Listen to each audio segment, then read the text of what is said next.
ایک اور بات علامہ جنپوری رحمۃ اللہ علیہ فرمانا چاہتے ہیں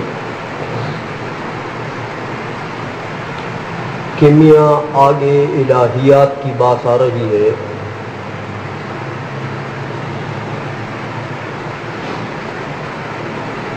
تو الہیات کی بحث میں یہ بات آئے گی کہ جو طبعیات، امور طبعیہ جن کی نسبت الی الطبع ہے، جیسے پہلے پڑھ چکے ہو 3 چیزیں ہیں نا، ایک موضوع ہے، یاد ہے، وہ جسم ہے، اس کی بھی نسبت طبیعت کی طرف ہوتی ہے، جسم طبیعی، اور کچھ لواحق ہے، صور و اعراض، یاد ہے، تو ان کی بھی نسبت طبیعت کی طرف ہوتی ہے۔ یہ تمام امور طبیعیہ کہلاتی ہے نا تینوں۔ تو فرماتے ہیں الہی میں یہ بات آئے گی کہ جتنے یہ امور طبیعیہ ہیں، تمام امور طبیعیہ کے لیے مبادی بھی ہیں اور اسباب بھی ہیں۔ سمجھ میں آ گئی ہے؟ الہی میں، الہیات کی بات میں یہ بات آئی۔ تو یہ تو وہاں آپ کو پتہ لگ جائے گا کہ تمام امور طبیعیہ کے لیے، چاہے اجسام ہے، چاہے صور ہے، چاہے اعراض، سب کے لیے مبادی بھی ہیں اور اسباب بھی۔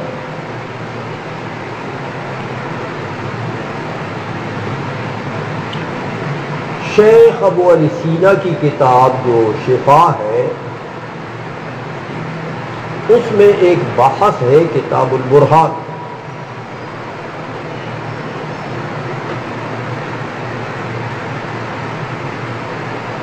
وہاں شیخ ابو علی سینا نے یہ بات کہی ہے کہ میاں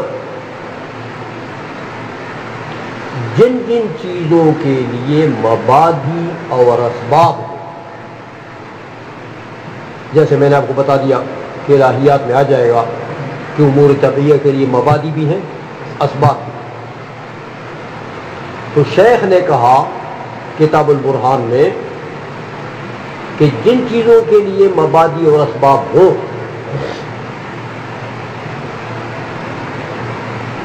ان کا علم یقینی، ان چیزوں کا علم یقینی کون سا ہوگا؟ جو ان چیزوں کے مبادی اور اسباب سے ماخوذ، جن چیزوں کے لیے مبادی اور اسباب ہیں، شیخ نے کیا کہا کہ ان چیزوں کا علم یقینی کون سا علم ہوگا؟ جو ان کے مبادی اور اسباب سے حاصل ہو۔ سمجھ میں آ گئی ہے؟ مبادی اور اسباب تو ہے نا ان کے لیے، تو جن چیزوں کے لیے مبادی اور اسباب ہے، ان کا علم یقینی کدھر سے آئے گا؟ انہی مبادی اور اسباب سے۔ تو انہی مبادی اور اسباب سے جو علم آئے گا وہ ان کا علم یقینی ہوگا۔ شیخ ابو علی سینا نے کتاب البرہان میں یہ بات کہی ہے۔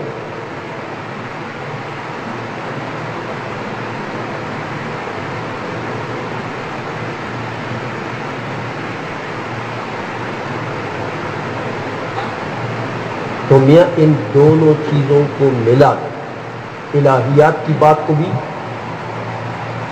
الہیات میں کیا کہا کہ امور طبعیہ کے لیے مبادی اور اسباب ہیں،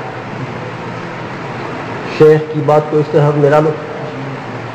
شیخ نے کہا جس کے اسباب و مبادی ہو، ان کا علم یقینی اسباب و مبادی سے حاصل ہو، لہذا اللہ امور طبعیہ کو میدان میں، تو امور طبعیہ کا علم یقینی کون سا ہوگا؟ جو ان کے اسباب و مبادی سے حاصل ہو۔ امور طبعیہ کا علم یقینی وہی ہوگا جو ان کے اسباب و مبادی سے حاصل ہو۔ سمجھ میں آئیے؟ اس لیے فرماتے ہیں میاں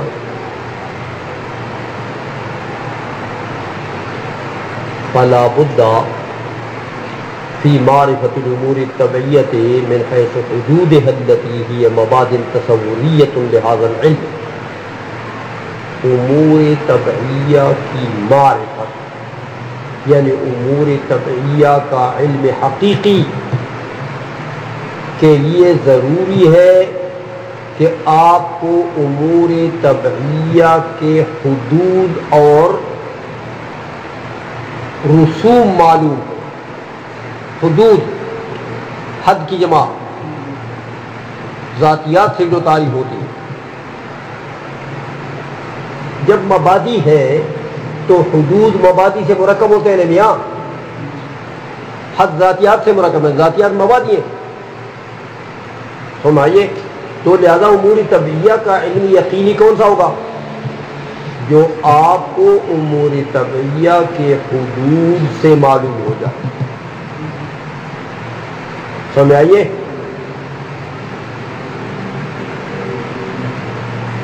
امور طبعیہ کا علم یقینی کون سا ہوگا؟ جو آپ کو امور طبعیہ کے حدود سے معلوم ہو جائے. کسی امر طبعی چاہے جسم ہے, چاہے صورت ہے, چاہے عرض ہے, اس کی حد بیان کرو پہلے, کیونکہ مبادی تو ہے تو حد ان سے مرکب ہو جائے گا.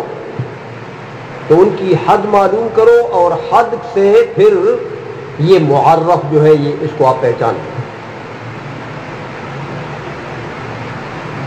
سمجھے ہو؟ فکر نظر کرو نا میاں, فکر نظر کرو معلومات میں. ترتیب المعلوم لتفصیل المجہول. تو معلومات کیا چیز ہیں؟ وہی مبادی, امور طبیعہ کے مبادی. ان معلومات میں ترتیب دے دو, حد بنا دو. سمجھ میں آئیے؟ تو حد بناؤ گے تو اس مجہول کا علم حاصل ہو جائے گا نا, اس سے معرف کا. وہ علم امور طبعیہ کا علم یقینی جو حد سے حاصل ہو. سمجھتے ہو؟ شیوخ کے اوپر اوپر سے جا رہی ہے بات. اچھا سمجھ آ گئی ہے؟ ایک تو حدود کے طریقے سے جو امور طبیعہ کا علم حاصل ہو وہ علم یقینی ہو. شیخ کے کلام اور الہیات کی بات دونوں کو ملا کر نتیجہ یہ نکلے گا کہ امور طبعیہ کا علم یقینی کون سا ہوگا؟ جو ان کے حدود سے حاصل ہے. ایک. دوسرا,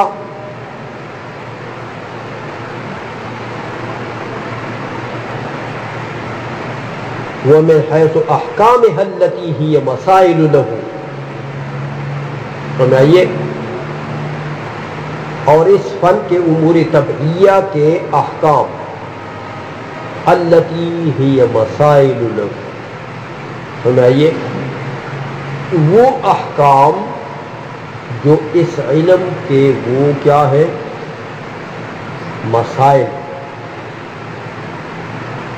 اس علم کے وہ احکام مسائل. میاں ان کے لیے لابدی ہے من معرفت مبادیہا و اسبابہا. سمجھائیے کہ ان مسائل جو اس فن کے وہ مسائل ہیں, مقاصد ہیں, ان کے مبادی اور اسباب کی معرفت ضروری ہے. سمجھ میں آ گئی ہے؟ تو میاں ان کے ذریعے سے جو علم حاصل ہوگا وہ اس کا علم یقینی ہوگا.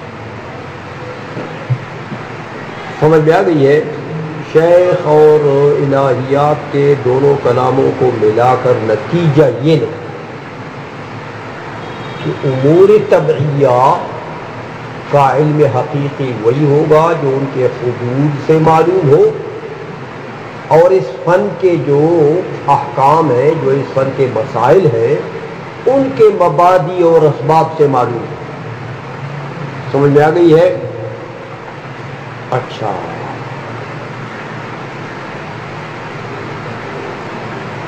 یہ بات وَأَمَّا إِنِّيَّةُ هَذِهِ الْمَبَادِئِ وَالْأَسْبَابِ باقی رہی کہ یہ جو اسباب اور مبادی ہے امور طبعیہ کے، ہمیں آئیے یار ان امور طبعیہ کے اسباب یا ان امور طبعیہ کے مبادی، یہ چیز مبادی میں سے ہے، یہ اس کے اسباب میں سے ہے، اس پر کیا دلیل ہے کہ امور طبعیہ کے لیے یہ مبدا ہے اور یہ سبب ہے؟ کہتے ہیں یہ جگہ دلائل کی نہیں، کیونکہ یہ بات الہیات کی ہے۔ دیکھا تم نے علم اعلیٰ میں پتہ لگے گا ان الامور الطبعیۃ لها مباد و اسباب، تو یہاں طبعیات کی بات ہو رہی ہے، تو طبعیات میں ان چیزوں کو ہمیں آئیے کہ یہ اسباب ہیں، یہ مبادی ہیں امور طبعیہ کے لیے، یہ یہاں کی بحث نہیں ہے، طبعیات کی بحث نہیں ہے یہاں۔ تو میاں آپ کو تسلیم کرنا پڑے گا ان چیزوں کو، ہاں، امور بدیہیہ کی طرح۔ سمجھ آ گئی ہے؟ جیسے امور بدیہیہ پر دلائل نہیں مانگے جاتے، اس طرح یہاں پر طبعیات کی بات میں یہ چیزیں کہ یہ طبعیات کے لیے مبدا ہے، یہ طبعیات کے لیے سبب ہے، یہ امور مسلمات میں سے ہوگی۔ یہاں دلیل کی بات کرتے ہو تو وہ الہیات میں آئے، کیونکہ وہ بحث ہے دلائل کی، وہاں کی بات ہے۔ سمجھ میں آ گئی ہے؟ اس لیے فرمایا وَأَمَّا إِنِّيَّةُ هَذِهِ الْمَبَادِئِ وَالْأَسْبَابِ، ہاں، وجود جو ہے انیت بمعنی وجود بمعنی معلولیت، سمجھ آئیے؟ ان اسباب و مبادی کی معلولیت یعنی وجود، یہ جو ہے یہ تو فَيُسَلَّمُ هَٰهُنَا، یہاں پر تسلیم کرنا پڑتا ہے، دلائل سے بات یہاں پر کہ یہ اس کا محل نہیں ہے۔ وَيُبَيَّنُ فِي الْعِلْمِ الْأَعْلَىٰ، اور دلائل کے ساتھ اس کا بیان ہوگا تو وہ علم الہی میں ہوگا، الہیات میں ہوگا۔ سمجھ آ گئی ہے؟ فَيَكُونُ مِنَ الْمَبَادِئِ التَّصْدِيقِيَّةِ لِهَٰذَا الْعِلْمِ، تو وہ جو مسائل ہیں نا وہ مبادی تصدیقیہ بن جائیں گے اس علم کے لیے، جیسے تعریفات مبادی تصوریہ بنے تھے نا، یاد ہے؟ حدود، شے کی حد کیا ہوتی ہے؟ مبدأ تصوری۔ تو اس فن کے مسائل اور احکام کیا ہوتے ہیں؟ مبادی تصدیق۔ سمجھ میں آ گئی ہے؟ اس لیے فرمایا کہ میاں فَيَكُونُ مِنَ الْمَبَادِئِ التَّصْدِيقِيَّةِ لِهَٰذَا الْعِلْمِ، تو جب آپ یہاں پر تسلیم کر لیں گے ان احکام کو تو میاں یہ کیا بن جائیں گے؟ گویا کہ یہ مبادی تصدیقیہ بن جائیں گے اس فن کے۔ تو دیکھو میاں امور طبعیہ کے لیے مبادی تصوریہ بھی متحقق ہو گئے، حدود، تعریفات، اور امور طبعیہ کے لیے مبادی تصدیقیہ بھی متحقق ہو گئے، تو مبادی تو بن گئے نا۔ وَكَذَلِكَ مَا يَجِبُ أَن يُعْلَمَ مِنْ أَحْوَالِهَا الْمَبْحُوثَةِ عَنْهَا فِي الْعِلْمِ الْأَعْلَىٰ حَتَّى يُعْلَمَ أَحْوَالُ الْأُمُورِ الطَّبْعِيَّةِ، تو میں آ گئی ہے۔ اور اسی طرح ہے میاں کہ امور طبعیہ یعنی مبادی اور اسباب کے جو احوال ہیں، امور طبعیہ کے لیے جو اسباب ہیں، جو مبادی ہیں، ان کے احوال کا علم، ہاں، ان کے احوال کے علم کی بحث تو ہوگی کدھر؟ علم اعلیٰ میں۔ سمجھ آ گئی ہے؟ الہیات میں بات ہوگی، لیکن میاں ان کا علم بحث تو گزر ہی ہوگی، لیکن ان مبادی اور اسباب کے احوال کا علم تو ضروری ہے۔ سمجھ آئیے کہ یہ مبدا ہے کس امر طبعی کے لیے، جسم کے لیے مبدا ہے کہ صورت کے لیے ہے کہ عرض کے لیے ہے؟ سمجھ آئیے؟ پھر مبدا ہے تو کون سا مبدا ہے؟ سمجھ آئیے؟ یہ جن سے اس کے لیے کہ فصل ہے، پھر قریب ہے کہ بعید ہے کہ عرض عام ہے کہ خاصہ ہے، کیسا مبدا ہے؟ سمجھ آ گئی ہے؟ تو ان کا علم تو اس جہت سے ضروری ہے کہ آپ کو پتہ لگے کہ حد یہ مبدا کیسا ہے، کیا اس سے حد مرکب ہو سکتی ہے ذاتیات میں سے یا عرضیات میں سے؟ تو ان مبادی کے احوال کا علم تو ضروری ہے، اگرچہ بحث تو ہوگی الہیات میں اس کی۔ سمجھ میں آ گئی ہے؟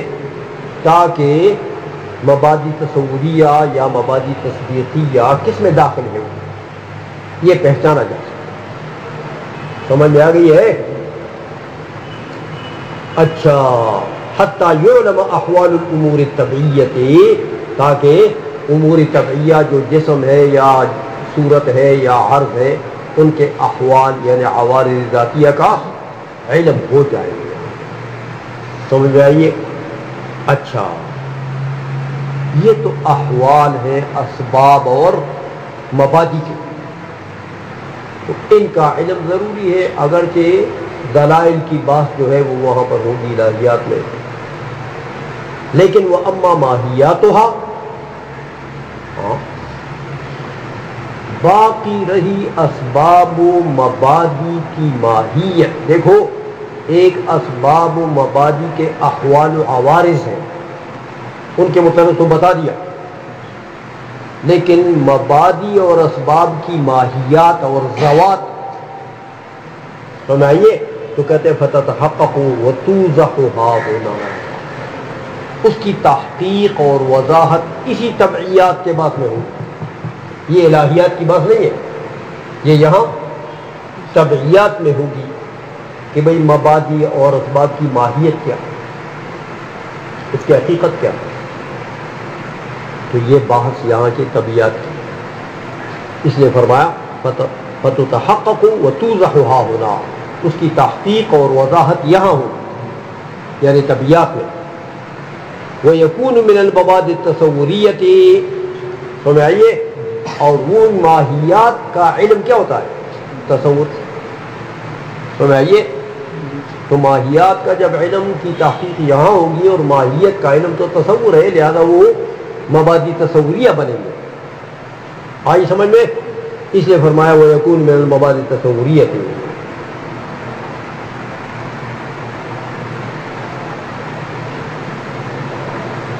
اب کہتے ہیں میاں یہ جو مبادی اور اسباب ہیں امور طبعیہ کے،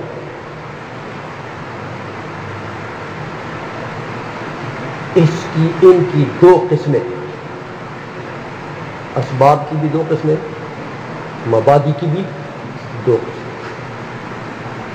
بعض اسباب و مبادی تو ایسے ہیں کہ وہ تمام امور طبعیہ میں مشترک ہیں،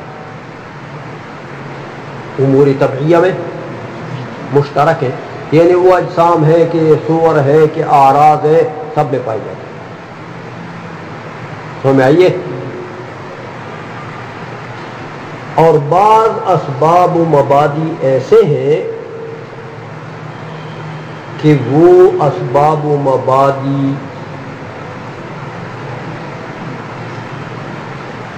جو ہے میاں وہ خاص ہے، امور طبعیہ میں مشترک نہیں ہے بلکہ وہ خاص ہے، امور طبعیہ میں سے ایک کے ساتھ خاص ہے یا دو کے ساتھ خاص ہے۔ تو بھائیے، تو وہ ان کو گویا کہ مشترکہ نہیں کہتے، مختصہ کہتے ہیں۔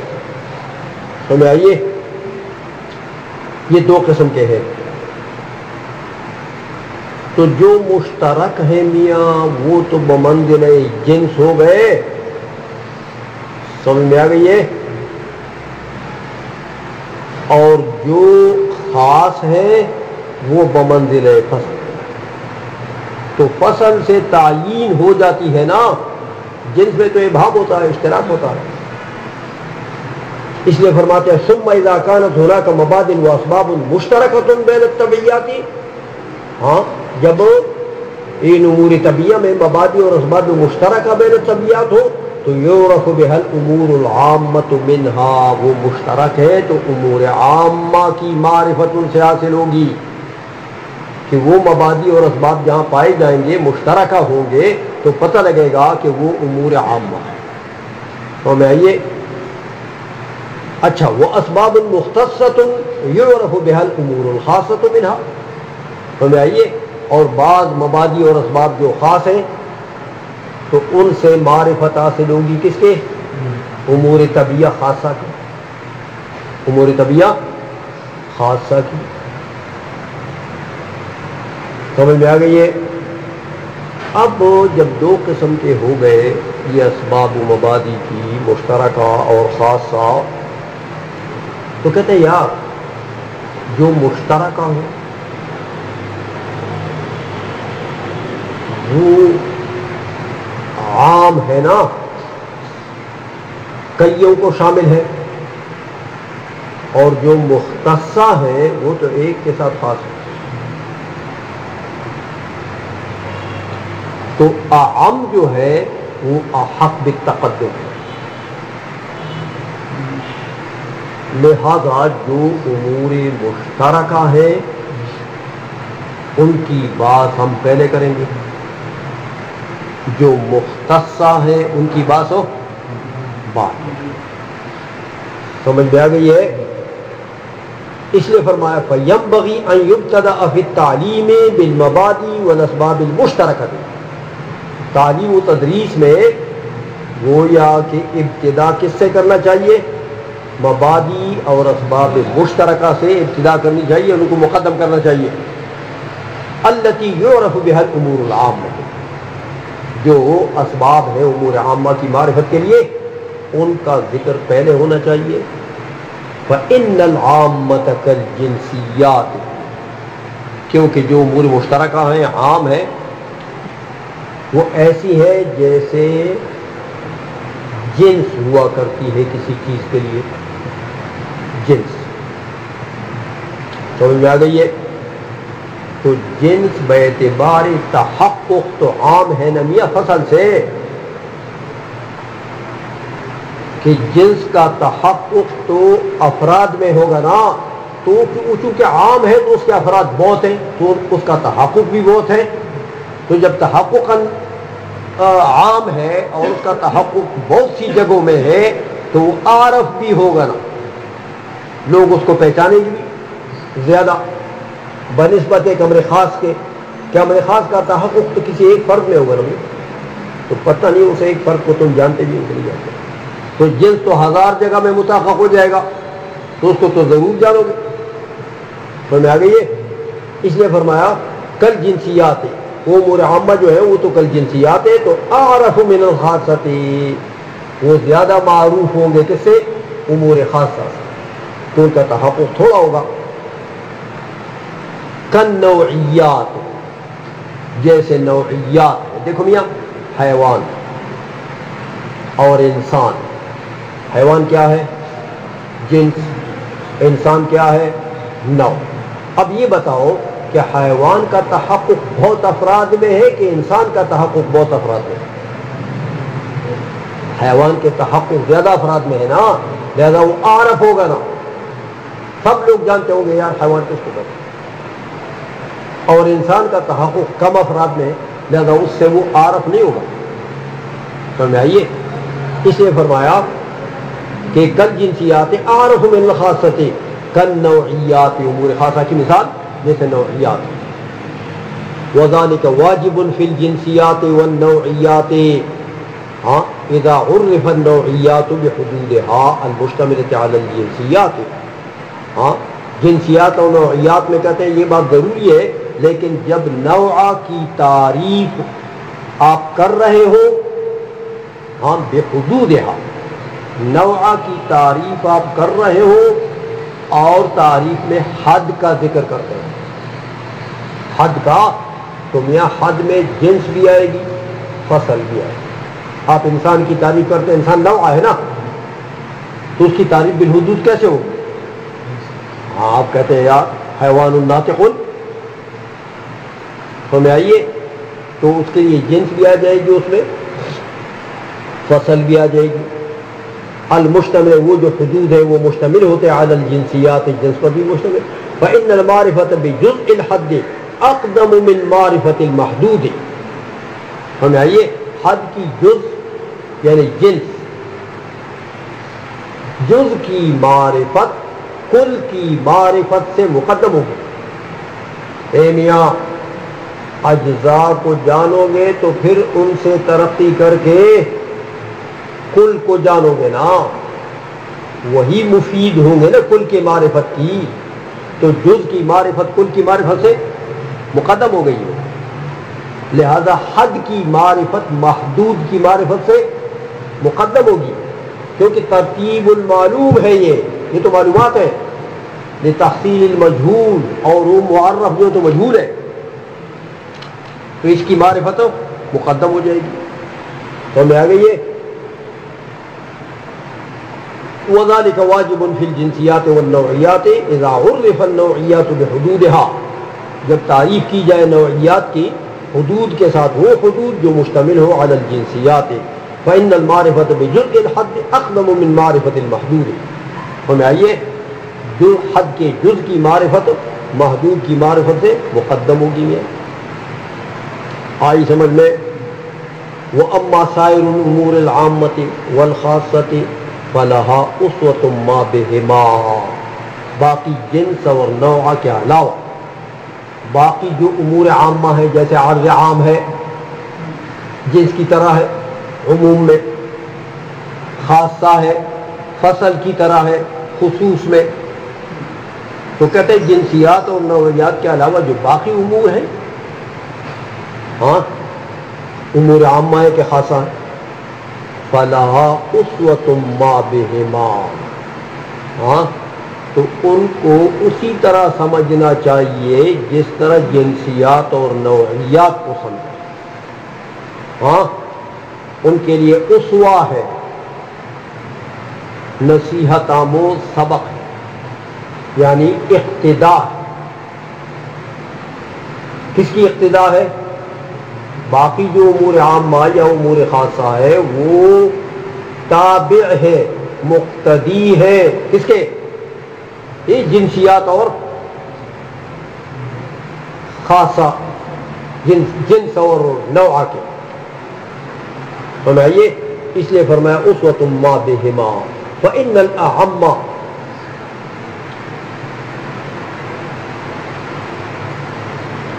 یہ بات لمبی ہے، فإن الأعم یہ یورد ہے بورود مبادی انتزاعی، ایسا ٹھیک ہے نا؟ بورود ہے نا، ہاں فإن الأعم بورود مبادی انتزاعه من الجزئیات من جهات متکثرة يكون أعرف غالبا من الأخص، کہتے ہیں عام جو ہوتا ہے، ہاں جیسے عرض عام ہے، تو اس کے مبادی انتزاع جو ہے، اس کے مبادی انتزاع جو ہے ان کا ورود زیادہ ہوگا نا، اس کے افراد چونکہ زیادہ ہیں تو اس عام کے مبادی انتزاع زیادہ ہوئے نا۔ اے میاں عرض عام تو ایک انتزاعی چیز ہے نا، تو آپ اس کا انتزاع کریں گے کس سے؟ اس کے منشأ انتزاع سے، تو منشأ انتزاع کیا چیز ہے اس کا؟ اس کے افراد۔ دیکھا فإن الأعم بورود مبادی انتزاعی، عام جو ہے اس کے مبادی انتزاع کے ورود کے بسبب وہ مبادی انتزاع اس کے کیا چیز ہے؟ من الجزیات، وہ جزیات کہ ہر جزی سے اس عرض عام کا انتزاع ہوگا. سمجھائیے من جہات متکثرۃ، سمجھائیے اس کا انتزاع ہوگا کئی جہات سے، عام کا انتزاع ہوگا اس کے جزیات سے کئی جہات سے. سمجھائیے تو میاں جب عام کا انتزاع جزیات سے ہوتا ہے تو ایک تو جزیات کا تحقق بھی زیادہ ہوگا، تو باعتبار تحقق بھی وہ عارف ہوگا. دوسرا یہ کہ وہ انتزاعی چیز ہے تو جزیات سے اس کا انتزاع بھی کئی جہات سے ہوگا. سمجھائیے تو اس کا وہ عارف ہوگا کس سے؟ اس کا تحقق زیادہ ہوگا نا، موارد وجود زیادہ ہوں گے نا، تو لہذا وہ عارف ہوگا کس سے؟ غالباً من الاخص سے. سمجھائیے تو اخص سے وہ عارف. اس لیے جب عام کوئی بھی ہو، یا جنس ہو یا جنس کا مقتدی ہو، جنس کا مقتدی کون؟ عرض عام. سمجھائیے وہ خاص سے اعرف ہو، جنس نوع سے اعرف ہو، اور عرض عام خاصہ سے اعرف ہو. سمجھائیے کہ خاصہ کے موارد انتزاع کم ہے اور عرض عام کے موارد انتزاع زیادہ ہے. غیر بات ہے کہ جس کے موارد انتزاع زیادہ ہو وہ عارف ہوتا ہے. سمجھ آ گئی ہے؟ وہ بالجملہ سے اس کلام کو لے جا رہے ہیں. یہ تو عارفیت کی بات آپ کو بتا دی ہے مبادی میں، کہ مبادی میں اجناس بھی ہیں یعنی ذاتیات بھی ہیں، عوارض بھی ہے. تو پھر عارفیت بتا دی کہ جو عام ہوگا جتنا اتنا ہی وہ عارف ہوگا خاص. عام چاہے جنس ہو چاہے اس کے مقتدی ہو. چلو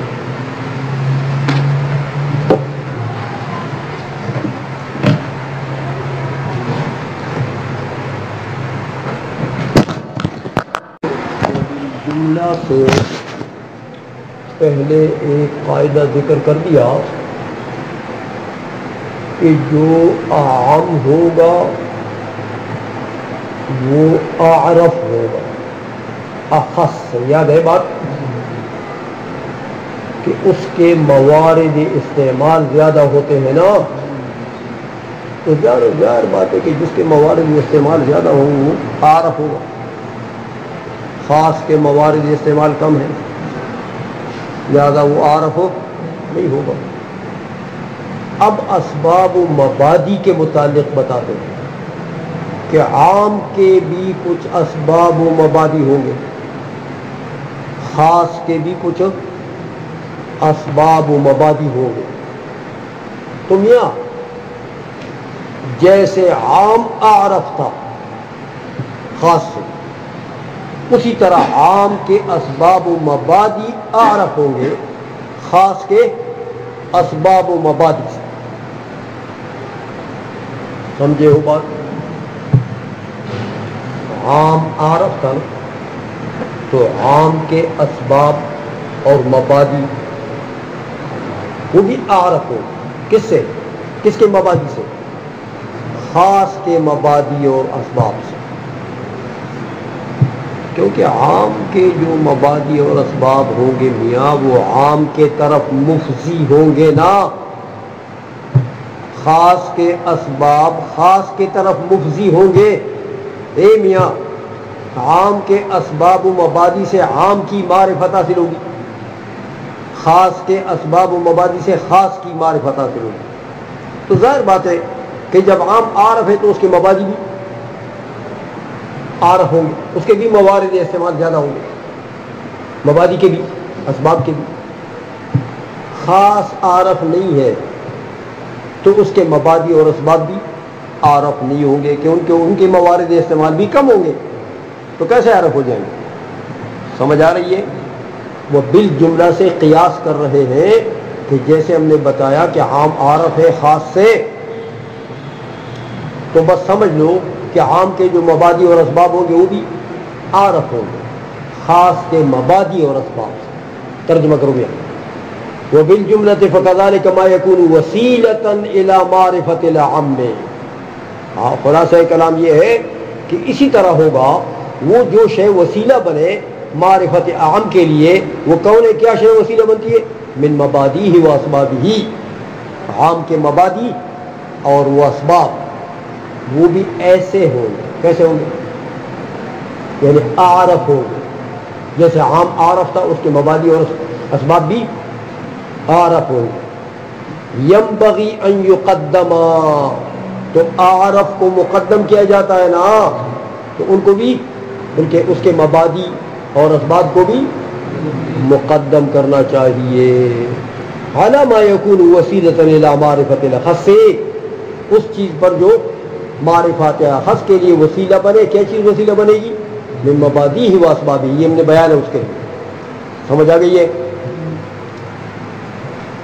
یہ تو مبادی کو اسباب کو قیاس کر دیا عام اور خاص کہ جو عام ہے وہ عارف ہے لہذا وہ مقدم ہوگا خاص سے. تو اسی طرح ان کے اسباب و مبادی بھی ہو. سمجھ آ گئی ہے بات. اب اس پر ایک اعتراض ہوتا ہے کہ یار یہ تو تم نے عام اور عام کے اسباب و مبادی کو احق بالتقدیم قرار دے کہ وہ عارف ہے لہذا وہ احق بالتقدیم وہ پہلے ذکر ہوگا.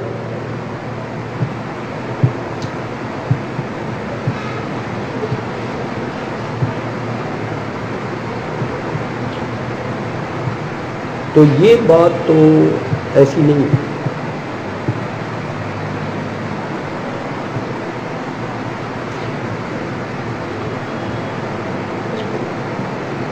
دیکھو میاں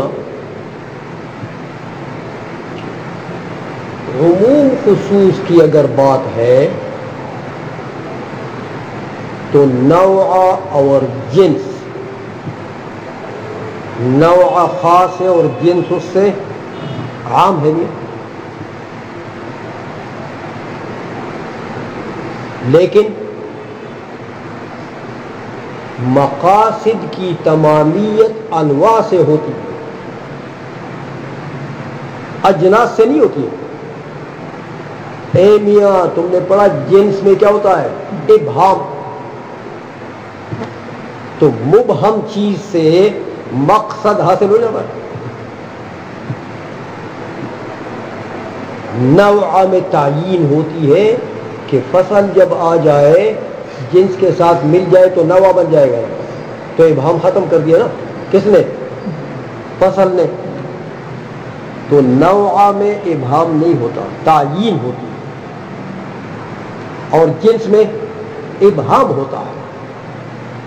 تو اگر عموم خصوص کی بات ہے تو پھر تو جنس کو مقدم کرو کس سے نوع سے. حالانکہ ایسا نہیں ہوتا کیونکہ اجناس سے مقاصد نہیں حاصل ہوتے. مقاصد حاصل ہوتے تعین سے. تو تعین انواع میں ہے اجناس میں نہیں ہے وہاں تو ابہام ہے. سمجھ آ رہی ہے بات ہو تو ہونا یہ چاہیے اگر عموم خصوص کی بات ہے اور تقدیم کا دار و مدار عام پر ہے عموم پر ہے تو پھر اجناس کو مقدم کرو انواع سے. حالانکہ ایسا تو نہیں ہوتا بھی. انواع کو مقدم کرتے ہیں اس لیے کہ انواع سے مقاصد حاصل ہوتے ہیں کہ وہاں تعین ہوا کرتی ہے. سمجھ آ گئی ہے اے شیوخ سوال سمجھ آ گیا کہ نہیں. اس کا جواب دیتے ہیں علامہ جنپوری رحمۃ اللہ علیہ کہ یار تم کدھر چلے گئے ہو. ہم کدھر لے جا رہے تھے تم کو تو تم تو غوی نکلے ہو. ہم ادھر لے جا رہے تو تم الٹا راستہ اختیار کیا تم نے دوسری طرف چلے گئے. غبی بھی نہیں ہو غوی ہو غوی. سمجھا گئی ہے یار ہم تم کو لے جا رہے ہیں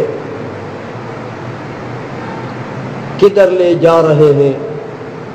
عقل کے تقاضوں کے مطابق. کدھر لے جا رہے ہیں؟ عقل کے تقاضوں کے مطابق آپ کو ہم لے جا رہے ہیں کہ عقل کا تقاضا یہ ہے کہ جو عارف ہوگا وہ مقدم ہوگا. عقل کا تقاضا کیا ہے؟ کہ جو عارف ہوگا وہ مقدم ہوگا. تو عارف کون ہوتا ہے؟ عام. لہذا عام مقدم ہوگا خاص سے. یہ جو ہم نے تقدیم تاخیر کی بات کی ہے عام خاص کے درمیان میں، یہ کس کا تقاضا ہے؟ عقل کا تقاضا ہے. تو ہم آپ کو بمقتضائے عقل چلا رہے ہیں. تو تم نے کدھر رخ کیا؟ او یار انواع جو ہے ان سے مقاصد تام ہوتے ہیں، مقاصد حاصل ہوتے ہیں. تو انواع مقدم ہے کہ جنس تو مقدم نہیں ہے. تو یار وہ طبیعت کا تقاضا ہے،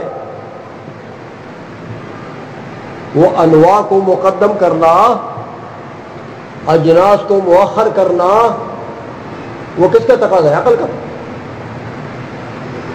وہ طبع کا تقاضا. سمجھ میں آ گئی ہے؟ تو ہم تم کو لے جا رہے ہیں کون سے راستے سے؟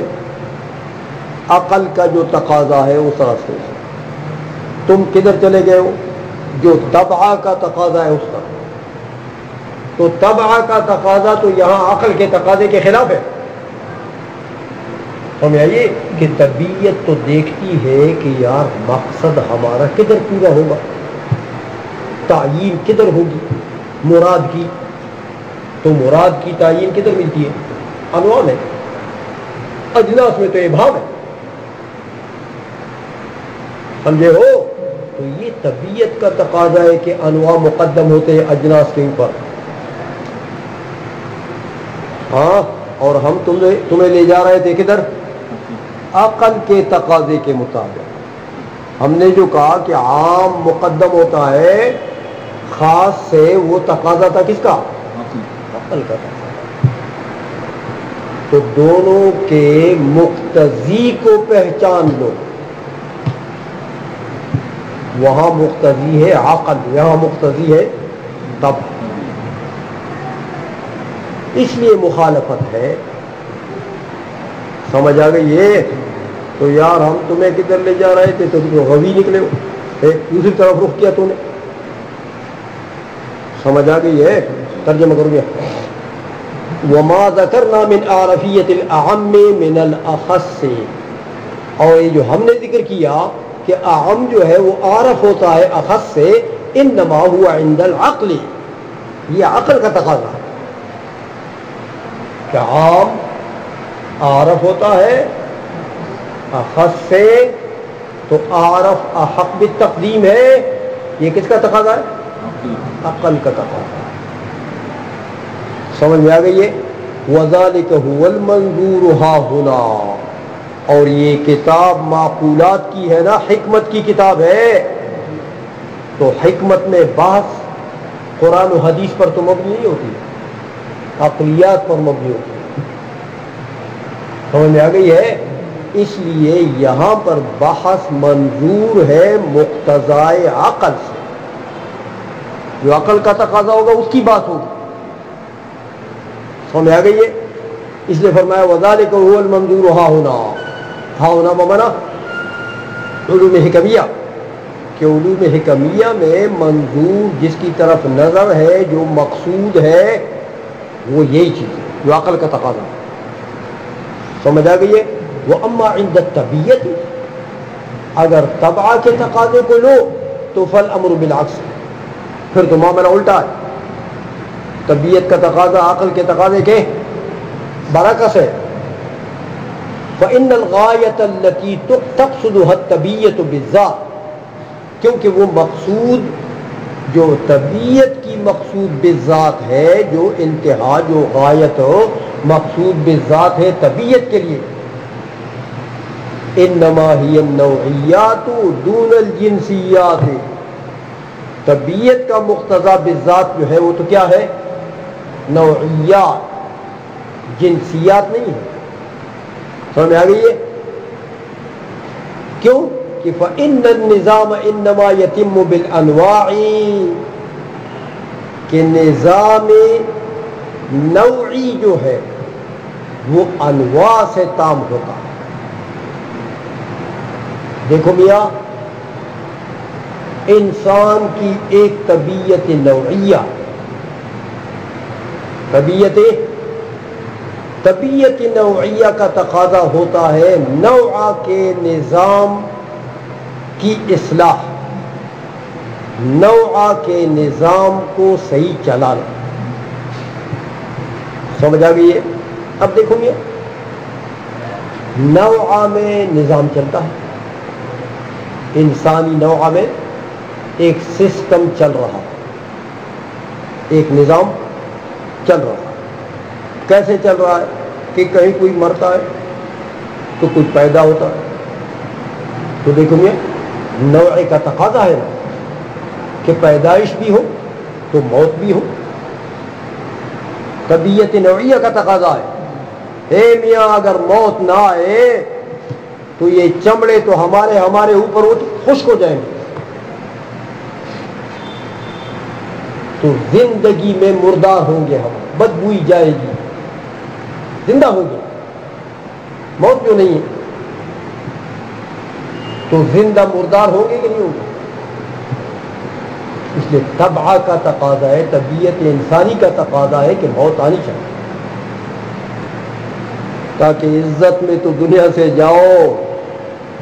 اے میاں چارپائی پر پڑے رہو مردار کی طرح، بدبوئی جائے اور بڑا پیشاب اور چھوٹا پیشاب بھی نہ سنبھال سکو، ہاں، اور تمہارا کمرہ جو ہے وہ ٹٹی بن جائے، اس کی صفائی کا بھی انتظام نہ کر سکو، کتنی بے عزتی ہے یہ؟ انسانیت کی بے عزتی نہیں ہے یہ؟ سمجھ میں آ گئی ہے؟ اس لیے طبع انسانی کا تقاضا ہے کہ موت بھی ہے، اور طبع انسانی کا تقاضا ہے کہ پیدائش بھی ہو، طبع انسانی کا تقاضا ہے کہ مریض بھی رہے، طبع انسانی کا تقاضا ہے کہ صحت بھی آئے۔ یہ سب طبیعت انسانی کے تقاضے ہیں۔ تم یہ تقاضے پورے ہوتے ہیں کس میں؟ طبیعت نوعیہ میں، طبیعت جنسیہ میں پورے ہوتے ہیں۔ جنس میں تو ابہام ہے، سمجھ آ گئی ہے؟ اس کی تو کوئی طبیعت نہیں ہے، وہ تو ایک مبہم شے ہے، سمجھ میں آ گئی ہے؟ اس لیے طبیعتی طبع کا تقاضا جو ہے وہ انواع ہے، وہ اجناس نہیں ہے، کہ نظام کی تمامیت کا انحصار ہے کس پر؟ انواع۔ سمجھ میں آ گئی ہے؟ اس لیے طبیعت کا تقاضا ہوتا ہے کہ انواع کی بات ہونی چاہیے میاں۔ پہلے اجناس کو پرے کرو، اجناس سے کیا فائدہ ہے؟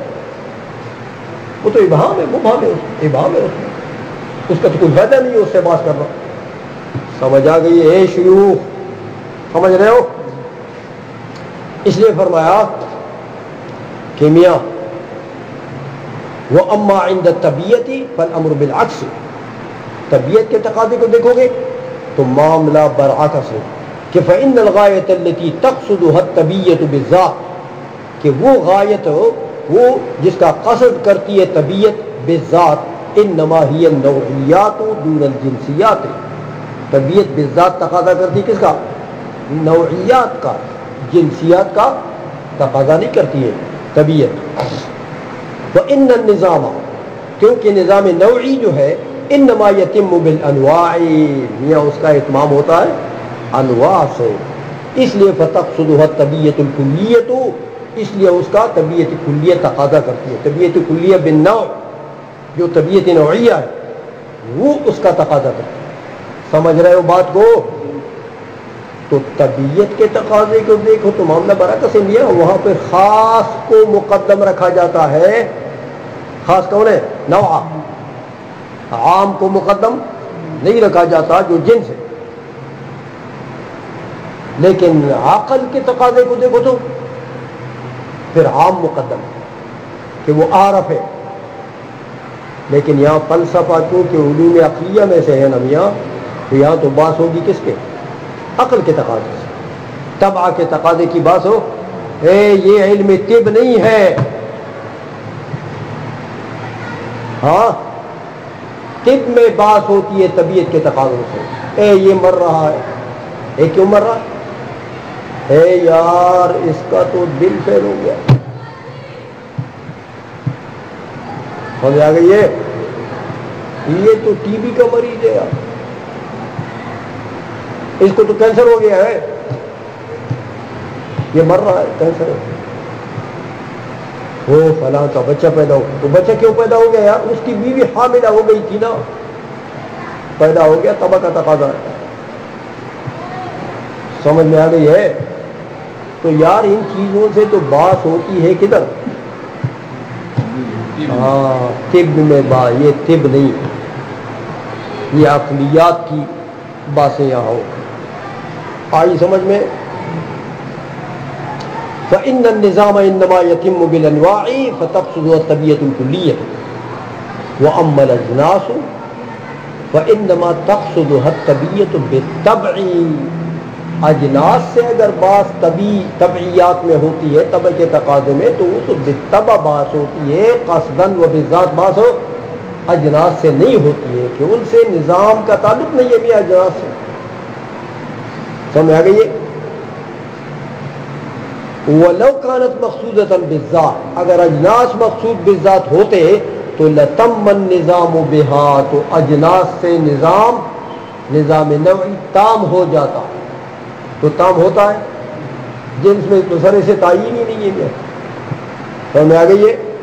وَوَقَفَتِ الطَّبِيَّةُ عِنْدَهَا، اور جب نظام تام ہوتا تو طبیعت ادھر ہی رک جاتی، کسی اور کا تقاضا نہ کرتی، پھر نوا کا تقاضا نہ کرتی پھر. ہاں والمقصود بالذات اعرف مما يقصد بالطبع، اور قاعدہ یہ ہے کہ جو مقصود بالذات ہو وہ عارف ہوتا ہے مقصود بالطبع سے. تو یہاں تو نوعیات مقصود بالذات ہے نا طبع کے، اجناس تو مقصود بالطبع ہے. اس لیے طبع کے تقاضے کو دیکھو تو پھر نوعیات مقدم ہوں گے. طبع کے تقاضے کو دیکھو تو نوعیات مقدم ہوں گے، کس سے؟ اجناس سے. تو خاص مقدم ہو گیا نا عام سے میاں بتقاضے طبیعت. سمجھے ہو بات؟ یہ اس لیے فرما دیا کہ میاں ہم نے جو بات کہی ہے وہ تقاضا عقل. طبیعت کے تقاضے کو دیکھو تو معاملہ برعکس ہے.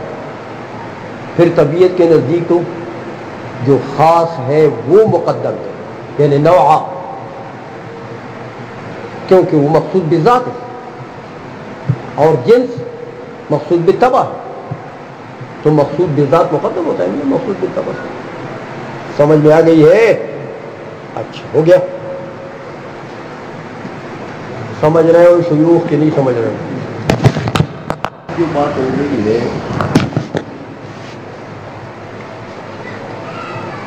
کہ ایک مقتضائے عقل ہے، ایک مقتضائے طبع.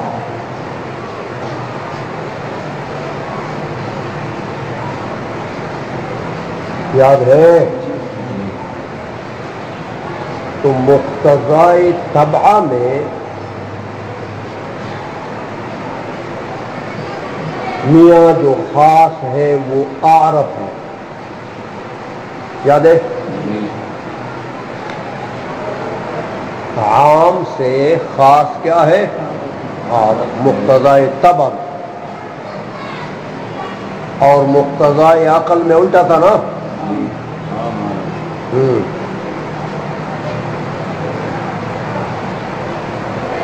اب یہاں پر ایک اعتراض ہوتا ہے، اس کا جواب دیتے ہیں علامہ جون پوری رحمۃ اللہ تعالی علیہ.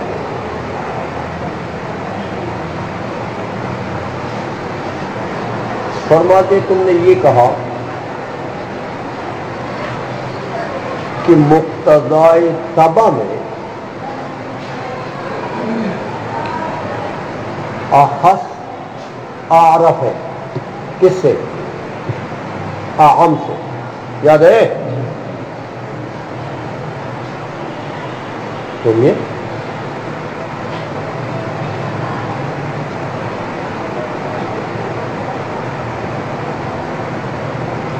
پھر تو تمہارے اس قانون کے مطابق ہو کہ اخص عارف ہے عند الطبع، تو اشخاص جزیات عارف ہونی چاہیے انواع اور اجناس.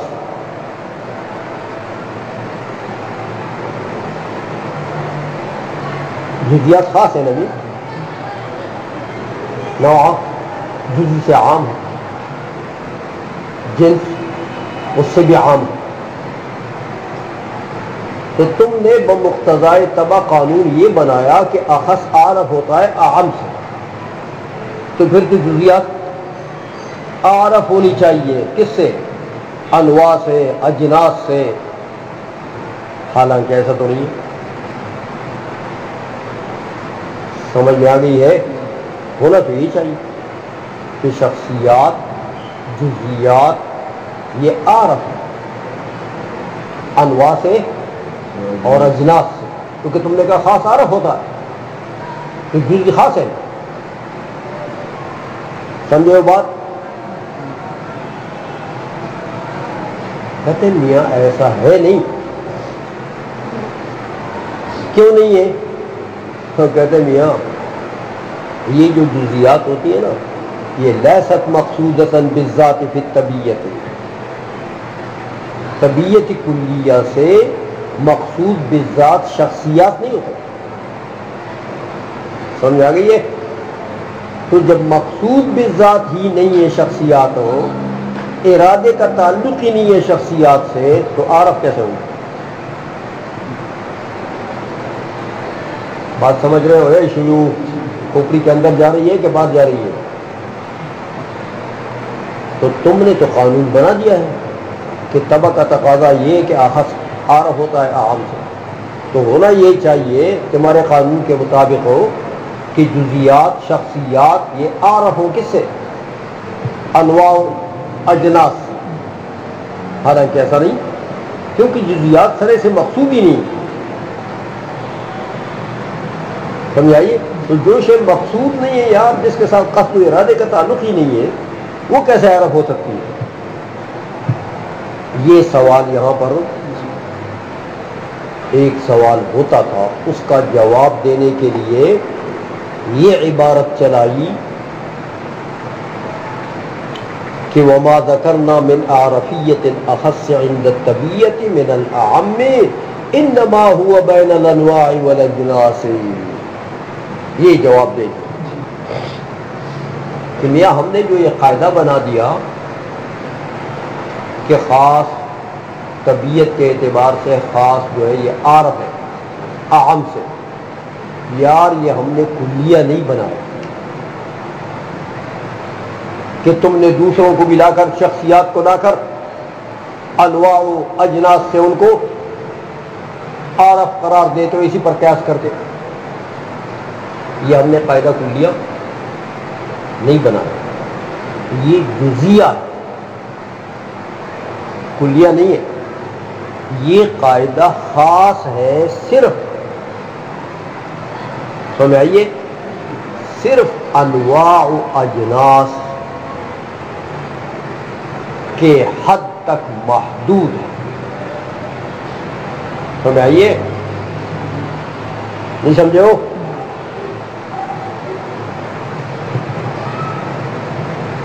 کہ انواع و اجناس میں سے جو خاص ہے وہ عارف عند الطبع ہے، جو عام ہے وہ عارف عند الطبع نہیں. انواع و اجناس میں سے، تو انواع و اجناس میں سے کون خاص ہے؟ نوع، جنس عام ہے نا، لہذا نوع کیا ہے؟ عارف. کس سے؟ جنس سے.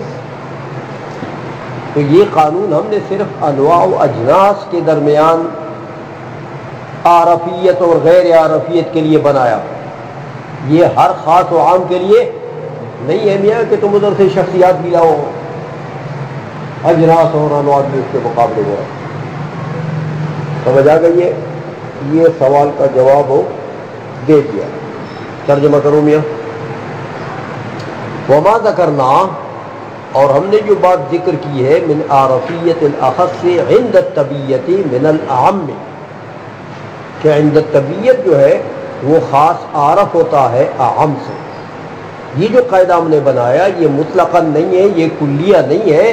انما هو بین الانواع والاجناس، انما حصر کے لیے ہے کہ یہ قانون صرف انواع و اجناس کے لیے ہم نے بنایا کہ انواع و اجناس میں جو خاص ہے وہ عند الطبع عارف ہے، جو عام ہے وہ عارف نہیں.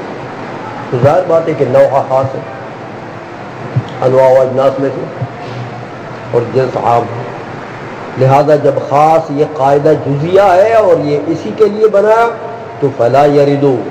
اب اس کے اوپر دوسرا سوال وارد نہیں ہوتا کہ میاں ہاں دیکھو فلا یردو ان الامر بین الشخصیات و بین الکلیات النوعیت والجنسیت لیس کذالک. اب یہ سوال وارد نہیں ہوتا کہ تم نے تو کہا تھا کہ خاص عارف ہوتا ہے، تو یہاں تو شخصیات خاص ہے اور کلیات نوعیہ اور جنسیہ عام ہے، تو شخصیات انواع سے پھر عارف ہونی چاہیے. کہتے اس لیے فرمایا یہ سوال وارد نہیں ہوتا. لیس کذالک فإن الشخصیات لیست مقصودۃ بالذات فی الطبیعۃ، کیونکہ شخصیات تو مقصود بالذات عند الطبع ہے ہی نہیں. تو جو شے عند الطبع مقصود ہی نہیں ہے وہ عارف کیا ہو جائے گی. سمجھ رہے ہو بات کو؟ لہذا قاعدہ جو ہم نے بنایا ہے وہ جزیہ ہے، وہ کلیہ نہیں ہے، وہ ایک خاص مقام کے لیے ہم نے بنایا ہے. اچھا ہاں کہتے ایک بات ہے،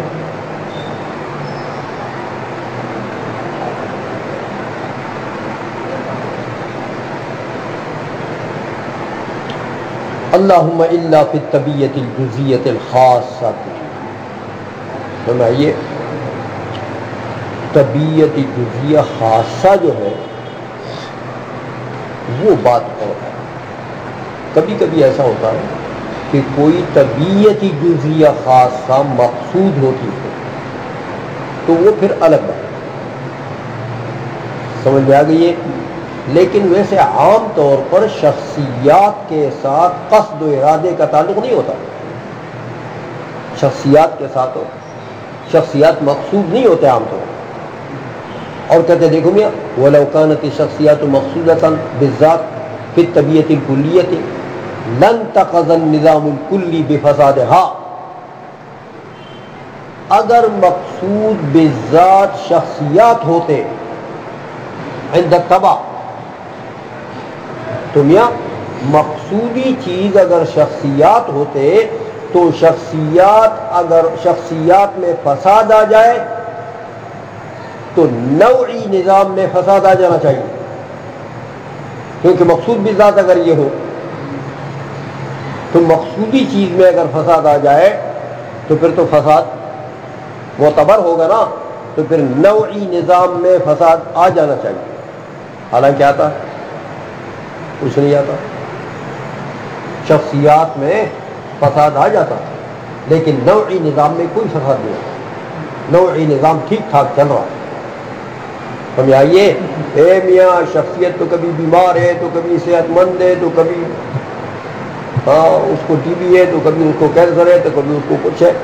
شخصیات میں تو یہ فساد ہے لیکن نوعی نظام میں کوئی فرق آیا تو پتہ لگا انسانیت کے نوعی نظام میں کوئی فرق نہیں آتا.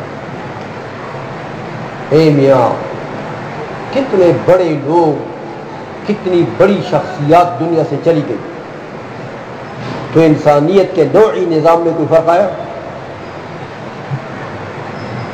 تو میں آ گئی ہے. اس لیے جب جزیات کے فساد سے نوعی نظام میں فساد نہیں آتا پتہ لگا کہ یہ جزیات مقصود ہی نہیں ہے. اگر یہ مقصود چیز ہوتی تو پھر تو نوعی نظام میں ان کے فساد سے فساد آ جاتا. امام غزالی دنیا سے چلے گئے، نوعی نظام میں کوئی فرق ہے؟ حضور غوث پاک چلے گئے، نوعی نظام میں کوئی فرق ہے؟ سمجھائیے. مرزا ہروی چلا گیا, نوعی نظام میں کوئی فرق آیا؟ محمودی جنپوری چلا گیا, نوعی نظام میں کوئی فرق آیا؟ حتیٰ کہ حضور نبی کریم صلی اللہ علیہ وسلم بھی پردہ فرماتا ہے, نوعی نظام میں کوئی فرق آیا؟ اس لیے کہ جزیات مقصود نہیں ہے. طبع کے نزدیک, طبیعت کے نزدیک جزیات مقصود نہیں ہے. اس لیے ان کے فساد سے نظام نوعی میں کوئی فساد نہیں آتا. سمجھ میں آ گئی یہ بات؟ یہ بات ختم. لن تقض النظام الکلی بفسادہا.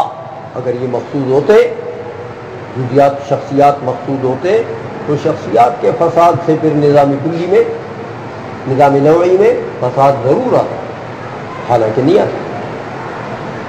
اچھا,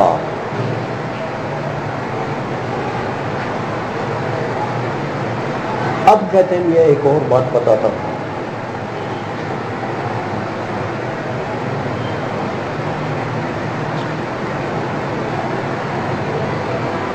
جنسیات اور نوعیات یہ عام ہے نا, ان دونوں کو ایک طرف رکھو. اجناس کو, انواع کو ایک طرف رکھو. اشخاص کو اس کے مقابلے میں دوسری طرف رکھو, دوسرے پلڑے میں ڈالو اشخاص. اجناس و انواع کو ایک پلڑے میں ڈالو, اس کے مقابلے میں اشخاص رکھو. سمجھ آئیے؟ اب عقل سے پوچھو بتقاضائے عقل, بتقاضائے طبع نہیں. سمجھ آئیے؟ عقل سے پوچھو کہ یار یہ اعرف ہے کہ وہ اعرف. یہ جو اشخاص ہیں یہ اعرف ہیں یا وہ اجناس و انواع جو ہیں وہ اعرف ہیں؟ عقل سے پوچھو. تو عقل جواب دے گی کہ یار میں تو اس سوال کے جواب سے عاجز ہوں, مجھے تو نہیں پتا. عقل اپنے عاجز کا اظہار کرے گی, مجھے نہیں پتا. کون عارف ہے؟ ایک طرف اشخاص ہے, دوسری طرف انواع و اجناس ہے. کون عارف ہے؟ عقل مفتی صاحب سے پوچھا آپ نے, فتویٰ دو, کون عارف ہے؟ عقل نے کہا مجھے نہیں پتا. سمجھ آئیے؟ انہوں نے کہا مجھے نہیں پتا. اور میاں تجھے کیوں پتا نہیں؟ تو دراکا ہے. ہاں, وہ کہتے میں دراکا ہوں لیکن جزیات کا نہیں ہوں. سمجھائیے کہ عقل مدرک الکلیات ہے, عقل مدرک الجزیات ہو. تمہیں ایک طرف تم نے جزیات رکھے ہیں, تو جزیات کا تو عقل کوئی ادراک ہی نہیں ہے, تو وہ بیلنس بتا سکے گا؟ بیلنس تو وہ بتا سکتا ہے جن دو متقابلین میں سے ہر ایک کا علم ہو اس کو, جزیات کا بھی علم ہو, انواع و اجناس کا بھی علم ہو, تو پھر وہ بتا سکتا ہے کون عارف ہے کون نہیں. لیکن عقل تو مدرک الجزیات ہے ہی نہیں. سمجھ آئیے؟ عقل تو مدرک الکلیات ہے, انواع اور اجناس کا تو مدرک ہے. تو ایک سائڈ کا تو مدرک ہے لیکن دوسرے سائڈ کا تو اس کو پتہ ہی نہیں, وہ بیلنس بتا سکے گا؟ اس لیے عقل جواب دے گی کہ میاں میں مفتی عاجز ہوں, مجھے اس سوال کا پتہ نہیں. سمجھ میں آئیے؟ یہ تو عقل محض سے اگر آپ نے پوچھا تو وہ یہی جواب دے گا, پتہ نہیں. لیکن عقل کی عقل کے لیے ایک شیطان بھی ہے اور ایک معاون بھی ہے. کبھی شیطانی کرتا ہے، عقل کو دھوکے میں ڈالتا، تو کبھی معاونت کرتا. سمجھ آئیے، وہ ہے قوت وہمیہ. سمجھ آ گئی ہے؟ حواس باطنہ میں سے وہم، حواس باطنہ یاد ہے، ان میں سے وہم جو ہے یہ مدرک کی جزیات ہے. عقل کے ساتھ مل کے تو جزیات کے لیے مدرک ہے. سمجھا گئی ہے؟ تو عقل تو پہلی مرتبہ تو اگر تم صرف عقل سے پوچھتے ہو وہ تو کہے گا مجھے نہیں پتا یار، یہ مجھے جزیات کا ادراک ہی نہیں ہے. لیکن اگر آپ نے کہا کہ اے عقل تو اپنا وہ معاون اپنے ساتھ ملا کے یار جواب دو، وہ جو تیرا معاون ہے وہم مدرک الجزیات اس کو ساتھ اپنے اس سے مدد لو نا، تو پھر ہمارے سوال کا جواب دو. تو اگر عقل اپنے ساتھ وہ حاسہ باطنہ وہ وہم کو ملا لے تو پھر تو جزیات کا ادراک بھی ہو جائے گا نا. سمجھ آ گئی ہے؟ اور انواع و اجناس کا ادراک تو پہلے سے تھا عقل کو، اب وہ جواب دینے کے لیے تیار ہو جائے گا. آپ سمجھ آ گئی ہے؟ تو میاں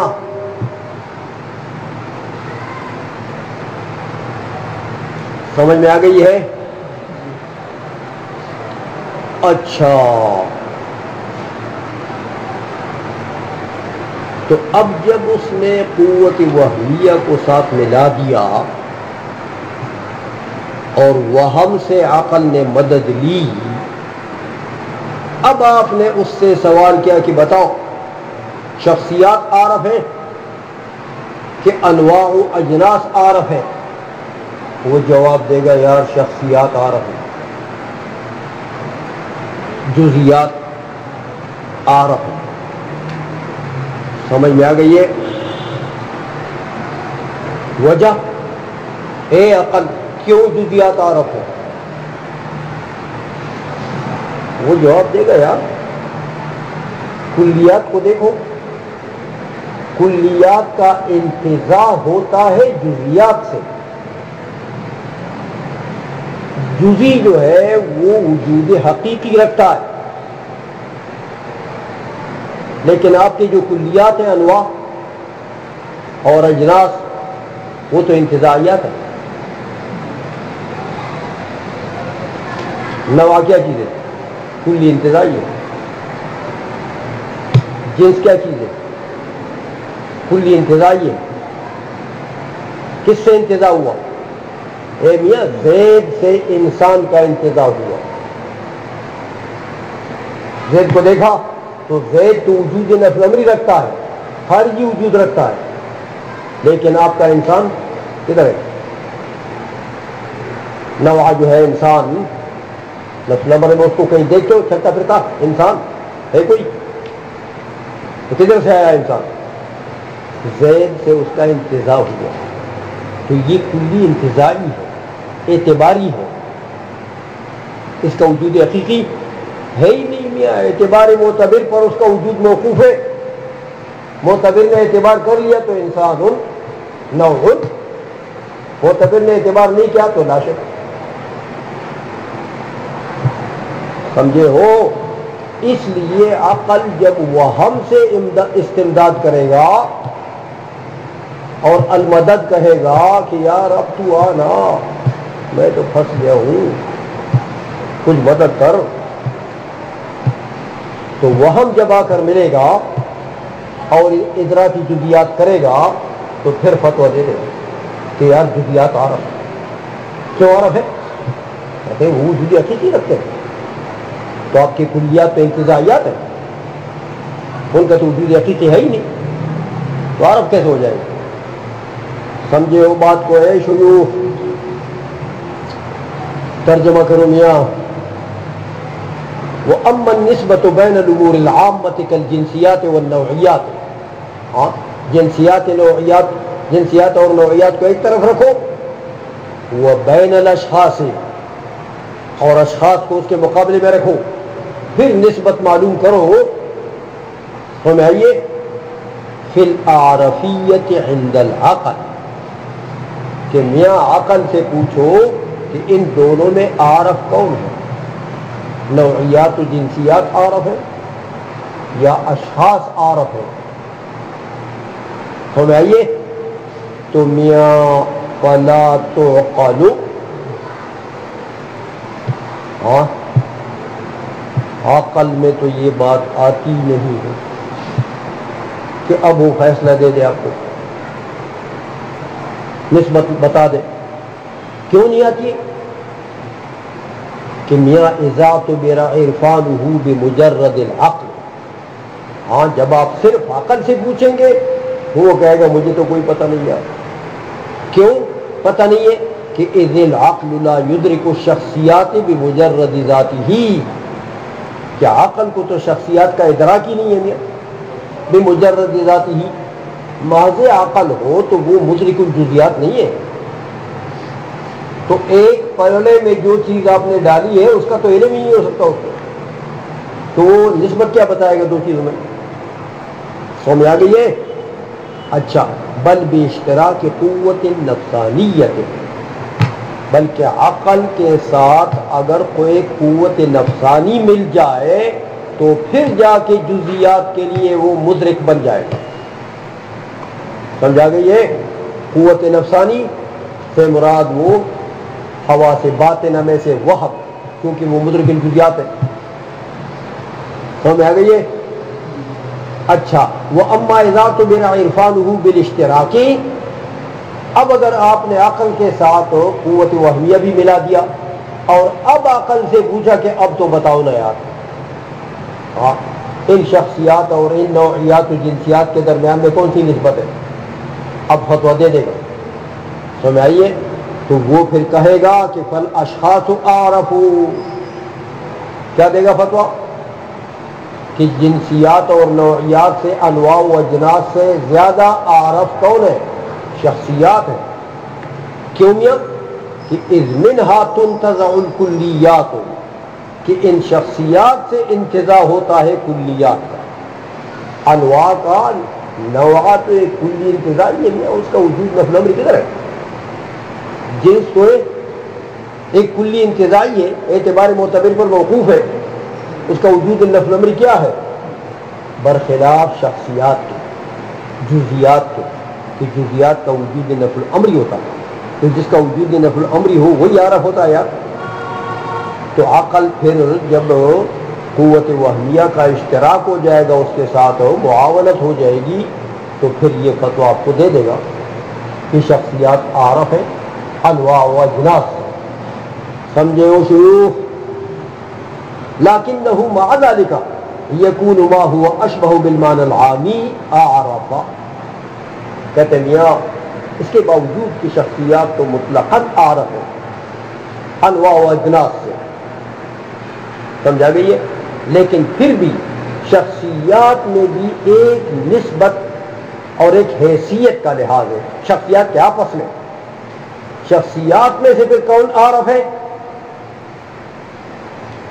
شخصیات تو مطلقاً عارف ہے کس سے؟ انواع و اجناس سے. لیکن شخصیات میں پھر کون عارف ہے؟ کون کس سے عارف ہے؟ تو کہتے ہیں یار شخصیات میں پھر عارف وہی ہے جس کی مناسبت اور جس کا گویا کہ جس کی نسبت معنی عام کے ساتھ زیادہ ہو. معنی عام کے ساتھ ہو تو دیکھو سب شخصیات ہوں گی، لیکن سب شخصیات میں سے کون سا شخص زیادہ عارف ہے؟ کہتے وہ جس کا تعلق، جس کا ربط، جس کی نسبت معنی عام کے ساتھ زیادہ.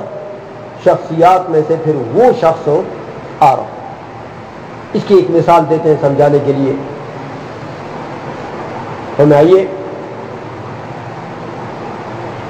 اس نے فرمایا کہ لکنہ مع ذلک، باوجود اس کے کہ شخصیات عارف ہیں انواع اجناس سے، لیکن اس کے باوجود یکون ما ہوا اشبہ بالمعنی العامی عارف. ہمیں آئیے یہ جس کا جو شخصیات میں سے جو شخص ہو زیادہ مناسبت رکھتا ہو معنی عامی کے ساتھ، وہ شخصیات میں عارف ہوگا. سمجھ آ گئی ہے؟ اس کی بتاتے ہیں کہ فإن الادراک بالحس والتخیل، کہ جزیات کا ادراک تو حس و تخیل سے ہے نا میاں، حواس باطنہ سے ہے نا.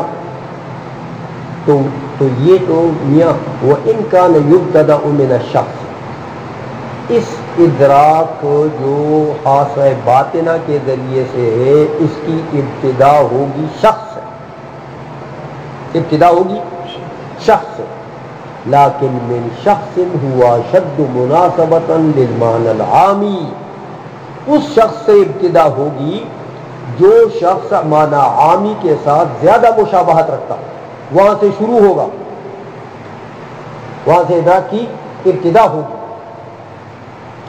ہمیں آئیے ثم یتدرج، پھر تخصیص ہوتی رہے گی ہوتی رہے گی ہوتی رہے گی حتی یبلغ الشخص الصرف، حتیٰ کہ انتہا ہو جائے گی کس پر؟ شخص محض پر، جس میں کوئی عام کے ساتھ مشابہت بالکل نہ ہو، شخص فرق، اس پر انتہا ہو گئے. تو وہ شخص جو معنی عامی سے مشابہت رکھتا ہے وہاں سے ابتدا ہوگی ادراک کی، اور تخصیص ہوتی رہے گی ہوتی ہوتی ہوتی ہوتی ہوتی آخر انتہا ہو جائے گی کس پر؟ شخص محض پر، کہ جس میں کوئی مشابہت معنی عامی کے ساتھ نہیں ہوگی. سمجھانے کے لیے اب ایک مثال دیتے ہیں. کہتے دیکھو میاں،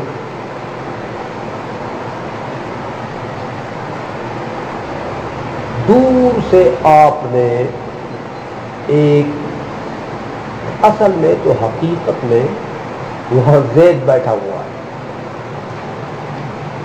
زید بیٹھا ہوا، دور سے آپ نے دیکھا. ہمیں آئیے آپ نے کہا یار کوئی جسم تو ہے، وہ زید بیٹھا ہوا ہے، دور سے دیکھا. آپ نے کیا کہا کہ ھذا هو الجسم. اچھا اب ھذا الجسم تو جزئی ہے، حاضیت لگ گئی ہے نا، ورنہ جسم کلی تھا. لیکن دیکھو میاں جزئی تو ہے، لیکن ایسی جزئی ہے جس کا معنی عام کے ساتھ مشابہت زیادہ. ھذا الجسم ہے جزئی، حاضیت لگ گئی، لیکن معنی عام سے مشابہت. اب یہاں سے شروع ہو گئی ہے، بتاؤ. اچھا تھوڑے سے قریب آپ گئے، پہلے تو آپ نے کیا کہا؟ ھذا هو الجسم، یہ جسم ہے.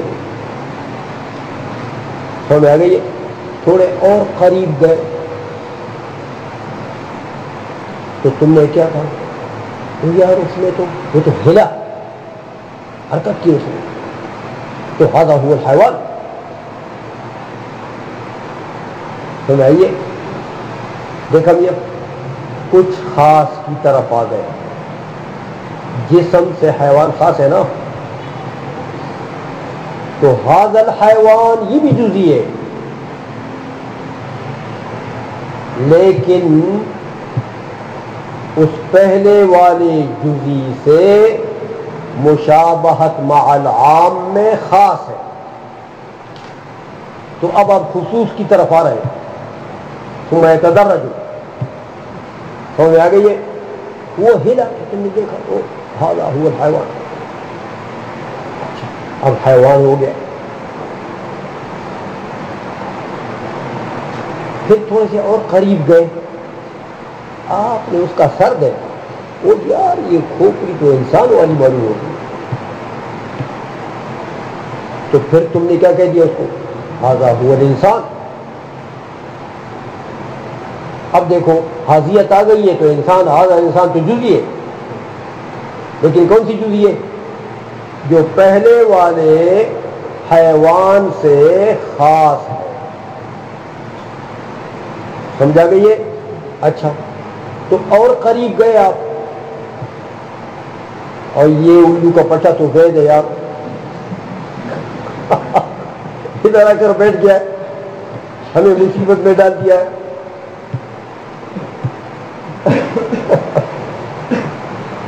تو تم نے کیا حکم لگا دیا؟ ھذا ھو زید۔ اب بتاؤ آخر میں آپ آ گئے ہو کس پر؟ شخص صرف زیدیت پر آ گئے ہو نا، سمجھ آ گئی ہے؟ تو یہ میاں دیکھو آپ کا ادراک شروع ہوا کس سے؟ جزئی سے۔ ھذا ھو الجسم جزئی ہے نا، لیکن کون سی جزئی سے؟ جس کے معنی عامی کے ساتھ مشابہت سب سے زیادہ، اس کے بعد تخصیص میں آتے رہے ہو، ھذا ھو الحیوان، اس سے خاص ہو گئے، اگرچہ یہ بھی جزئی ہے، پھر تخصیص کر دیا ھذا ھو الانسان، یہ بھی جزئی ہے لیکن اس سے خاص ہے، اور پھر دیکھا آخر میں وہ دے، تو صرف شخص صرف پر آ کر انتہا ہو۔ کیا اپنے زید کو پہچان لیا نا؟ سمجھ میں آ گئی ہے؟ تو میاں اصل میں جب عقل کے ساتھ وہم مل جائے اور جزیات کا ادراک کرے تو ابتدا ہوگی کس سے؟ جزئی کی سے ابتدا ہوگی، لیکن اس جزئی سے جو اشبہ اور انسب بالاعم، اس کے بعد تخصیص ہوتی رہے گی ہوتی رہے گی ہوتی رہے گی حتیٰ کہ انتہا ہوگی کس پر؟ شخص محض پر۔ اس لیے بتاتے ہیں، ترجمہ کرو میاں، فَإِذَا أَلْمَحْنَا شِبْحَ زَيْدٍ، ہاں جب ہم نے دیکھ لیا زید کی شبہ، تو فَإِدْرَاكُنَا إِيَّاهُ، اس زید کی شبہ کے لیے جو ہمارا ادراک ہے وہ من حیث ہوا ھذا الجسم، دور سے دیکھا کہتے یار ھذا ھو الجسم، تو پہلے آپ نے ادراک کر لیا کس کا؟ جسمیت کا۔ یہ ادراک جو ہے یکون اسبق من ادراکہ من حیث ہوا ھذا الحیوان، اس کے بعد آپ قریب گئے، وہ ہلا، آپ نے دیکھا ھذا ھو الحیوان، تو ھذا ھو الحیوان سے مقدم ہوگا کون؟ ھذا ھو الجسم، کہ وہ اشبہ بالاعم ہے، سمجھ رہے ہو؟ اور حیوانیت وَهَذَا أَسْبَقُ مِنْ إِدْرَاكِهِ مِنْ حَيْثُ هُوَ هَذَا الْإِنسان، هذا الحیوان اسبق ہے کس سے؟ هذا الانسان سے، سمجھ آ گئی ہے؟ وَهَذَا، اور هذا الانسان جو ہے یہ اسبق من ادراکی من حیث هو زید، ہاں زید سے هذا انسان مقدم ہے، پہلے ہے، تو زید پر انتہا ہو گئی ہے نبیاں، اس لیے کہتے ہیں میاں وَكُلٌّ مِّنْ هَذَا الْجِسْمِ وَهَذَا الْحَيْوَانِ وَهَذَا الْإِنسَانِ وَزَيْدٍ وَإِنْ كَانَ مَعْنًا شَخْصِيًّا، ہاں یہ چاروں ہر ایک جزئی ہے، حاضیت لگ گئی ہر ایک کے ساتھ، تو زید تو ہے ہی جزئی، تو یہ ہر ایک شخص ہے، معنی شخصی ہے، لیکن زیدن هو الشخص الصرف، لیکن زید جو آخر میں آ گیا وہ کیا ہے؟ وہ شخص محض ہے، اس میں کوئی مشابہت بالاعم ہے؟ کچھ نہیں، سمجھ میں آ گئی ہے؟ وَأَمَّا مَا قَبْلَهُ، زید سے ما قبل، ھذا الجسم، ھذا الحیوان، ھذا الانسان، یہ سب کیا ہے؟ فشخص منتشر، ھذا الجسم شخص منتشر، شخص ہے، حاضیت لگ گئی ہے لیکن شخص منتشر، ھذا الانسان شخص ہے لیکن شخص منتشر، سمجھ آئیے؟ تو میاں یہ ھذا الحیوان، ھذا الانسان، ھذا الجسم، یہ بھی اشخاص ہے لیکن یہ شخص منتشر، اور زید کیا ہے؟ شخص معین، شخص محض فرمائیے فإن الشخص المنتشر، اچھا یہ اس کو چھوڑ دیں، یہ شخص منتشر کے دو معنی بتائیں گے اور بتائیں گے کہ شخص منتشر کا لفظ جو ہے یہ ان دو معنوں میں مشترک لفظی ہے، یہ دو معنی اس کے آتے ہیں، دونوں میں سے ہر معنی حقیقی معنی ہے،